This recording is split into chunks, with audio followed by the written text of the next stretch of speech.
नमस्कार मित्रांनो, सगळ्यांचे स्वागत माझ्या कॉमन मॅन या यूट्यूब चॅनलवर।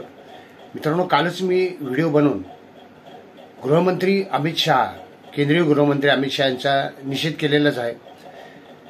जो प्रकार मंगळवारी राज्यसभेत घडला होता, म्हणजे काँग्रेसने बाबासाहेबांची कशी उपेक्षा केली, भारतरत्न डॉक्टर बाबासाहेब आंबेडकर यांची कशी उपेक्षा केली आणि काँग्रेस कसं ढोंगीपणाने संविधानाचं नाव घेत आहे किंवा संविधान हातात घेऊन फिरते, बाबासाहेबांच्या नावाचा जप करते, हे सांगत असताना अमित शहा यांनी जे विधान केलं होतं त्याबाबत सगळीकडेच त्यांचा निषेध होतो आहे आणि त्यांनी ताबडतोबच पत्रकार परिषद घेऊन त्यांनी आपला हेतू काय होता ते सांगण्याचा प्रयत्न केलेला आहे।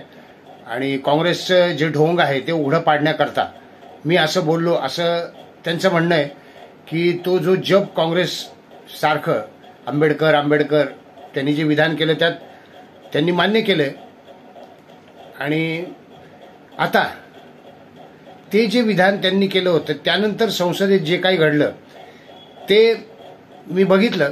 आपण सगळ्यांनी व्हिडिओवरती क्लिप बघितली असेल आणि सगळीकडे जय भीमचे नारे लागत होते। होय, म्हणजे विरोधी पक्षाचे सगळे सदस्य मोठमोठ्याने जय भीमच्या घोषणा देत होते आणि ते मात्र आनंददायी होतं बरं का। विरोधी पक्षांनी मुख्यतः काँग्रेसचे, त्याच्यामध्ये आपण लोक म्हणूयात, काँग्रेसचे खासदार म्हणूयात, इतर खासदारही होते आणि सगळी संसद जय भीमच्या नाऱ्याने होय दुमदुमून गेली होती आणि ते दृश्य खरोखरच चांगलं होतं। संसद जी चालते, ज्या लोकशाहीवर चालते, ती लोकशाही दिलेलं संविधान, आणि संविधान कोणी दिलं? भारतरत्न डॉक्टर बाबासाहेब आंबेडकर यांनी। मात्र काँग्रेसनी अनेक वर्षे त्यांची कशी उपेक्षा केली होती हे आपण सगळे जाणतो।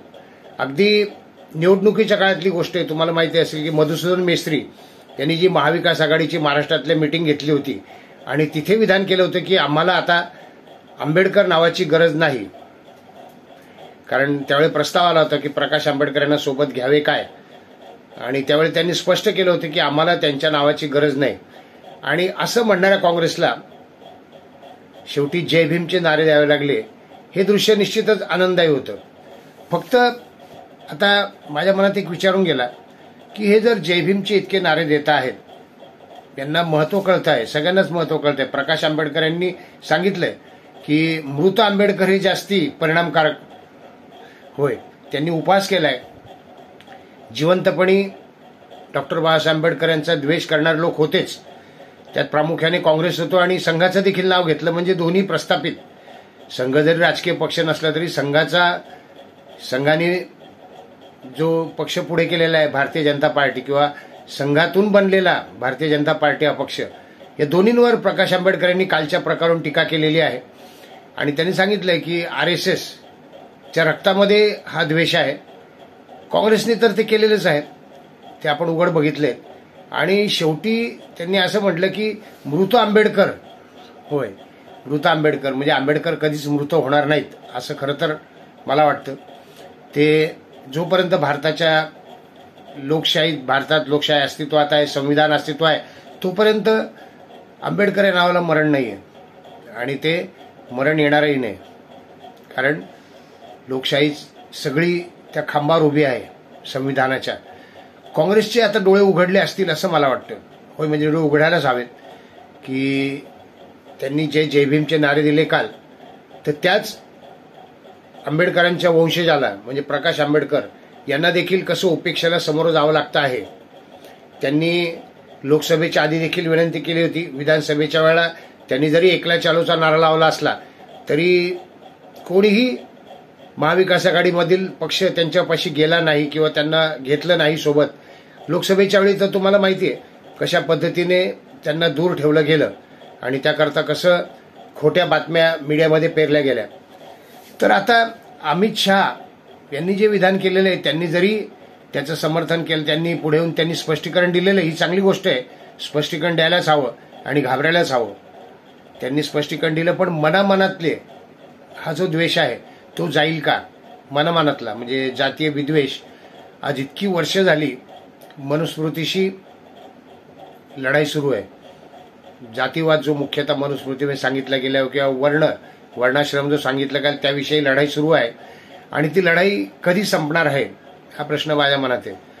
म्हणजे फक्त सवर्ण अस्पृश्य अशी लढाई राहिली. आता प्रत्येक जातीत भांडणं लावण्याची जे कारस्थानं चालली आहेत आणि ते कारस्थानं कोण करता आहेत, जातीयवादी असे मुद्दे घेऊन कोण पुढे जात आहे हे तुम्हाला सगळ्यांना माहिती आहे. कधी आरक्षणाच्या निमित्ताने, कधी पुतळ्याच्या विटंबनेच्या निमित्ताने आणि कधी त्यांना राजकीय दृष्ट्या दूर ठेवण्याच्या निमित्ताने ही अस्पृश्यता सुरू आहे.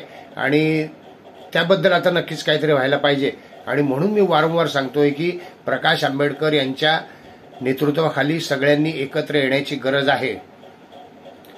जरी काल अमित शहा यांनी त्यांनी जरी स्वतःच्या विधानाबद्दल स्पष्टीकरण दिलं असलं, काँग्रेसनी काल जरी जय भीमचे नारे संसदेत लावले असले आणि संसद दुमदुमली असली, तरी हे तात्पुरतं होतं हे तुमच्या लक्षात यायला हवं. मुख्यतः सर्व संविधानवादी परिवर्तनवादी चळवळींच्याही लक्षात यायला हवं की हे तात्पुरतं आहे. आणि मुख्यतः यांच्या मनामध्ये जो द्वेष भरला आहे तो कधी निघेल सांगता येत नाही. आणि त्याच्याकरताच यांच्या डोळ्यात जर अंजन घालायचं असेल तर ही ताकद, जी आंबेडकरी विचारांची ताकद आहे, ती एकत्र आली पाहिजे. तरच तो फटका या प्रस्थापित राजकीय पक्षांना बसेल. आणि तेव्हाच मला वाटतं भारतरत्न डॉक्टर बाबासाहेब आंबेडकर यांना खरा न्याय मिळेल, जो काँग्रेसच्या काळात मिळू शकला नव्हता. आता प्रकाश आंबेडकर यांनाही जो अन्याय सहन करावा लागतो आहे, त्यांची जी उपेक्षा होती आहे, ती जर दूर करायची असेल, खरोखर आपणाला अभिमान असेल संविधानाच्या निर्मात्याचा, महामानव भारतरत्न डॉक्टर बाबासाहेब आंबेडकर यांचा, तर आता एकतेच्या दृष्टीने आपण ठामपणे पावले उचलली पाहिजेत अशी माझी विनंती आहे.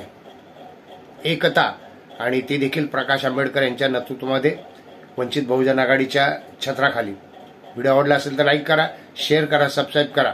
भेटूयात नवीन व्हिडिओत कॉमन मॅनसह. धन्यवाद.